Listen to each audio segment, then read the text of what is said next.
ગઈકાલે ગોંડલમાં ગરમાગરમી જેવી સ્થિતિનું નિર્માણ થયું હતું। જે રીતે ગણેશ જાડેજા દ્વારા પાટીદાર સમાજના યુવા નેતાઓ જિગીસા પટેલ, અલ્પેશ કથિરિયા, ધાર્મિક માલવીયા સહિતના નેતાઓને જે પડકાર ફેંક્યો હતો, આ પડકાર ફેંક્યા બાદ આ પાટીદાર યુવા નેતાઓ છે તે ગોંડલ પણ પહોંચ્યા હતા।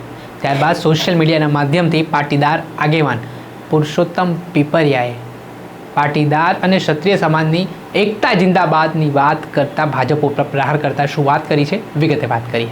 વૈષ્ણવજન તો તેને કહીએ જે પીડ પરાઈ જાનાને રે।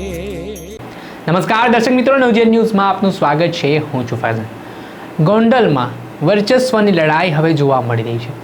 જે રીતે પાટીદાર સમાજના નેતાઓ થોડાક દિવસ પહેલાં સુરતમાં મળ્યા હતા, એક મિટિંગ થઈને આ મિટિંગમાં વિનુ શિંગાળાની પ્રતિમા ગોંડલમાં સ્થાપિત કરવાની છે તે પ્રકારની ચર્ચાઓ વેગવાન બની। આને જ લઈને નિવેદનબાજી થઈ ગોંડલ ઉપર પ્રહારો કરવામાં આવ્યા। સામા પક્ષે ગણેશ જાડેજાએ પણ અલ્પેશ કથિરિયા, મેહુલ બોગરા અને જિગીસા પટેલ જે પાટીદાર સમાજના યુવા નેતાઓ છે તેમના ઉપર પ્રહાર કર્યા। મામલો બીચક્યો, પડકાર સુધી વાત પહોંચીને ગઈકાલે ગોંડલ ખાતે આ જ પડકાર ઝીલવા માટે પાટીદાર યુવા નેતાઓ પહોંચ્યા અને સ્થિતિનું નિર્માણ એવું થયું કે કેટલીક જગ્યાએ ઘર્ષણની સ્થિતિ પેદા થઈ, ગાડીઓના કાચ તોડવામાં આવ્યા।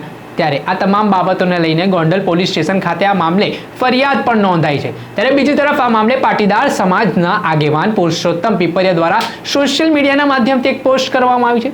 જે પોસ્ટમાં તેમણે પાટીદાર ક્ષત્રિય એકતા જિંદાબાદની વાત કરી છે। તેઓ પોસ્ટમાં લખી રહ્યા છે, પાટીદાર અને રાજપૂત એકતા જિંદાબાદ જિંદાબાદ।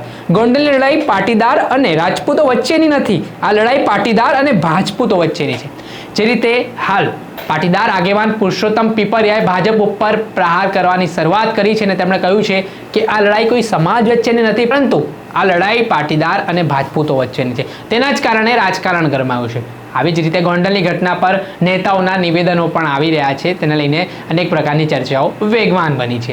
દર્શક મિત્રો, નવજીવન ન્યૂઝને આપ લાઈક કરી લો, સબસ્ક્રાઇબ કરી લો અને શેર કરવાનું ભૂલતા નહીં। વૈષ્ણવજન તો તેને કહીએ જે પીડ પરાઈ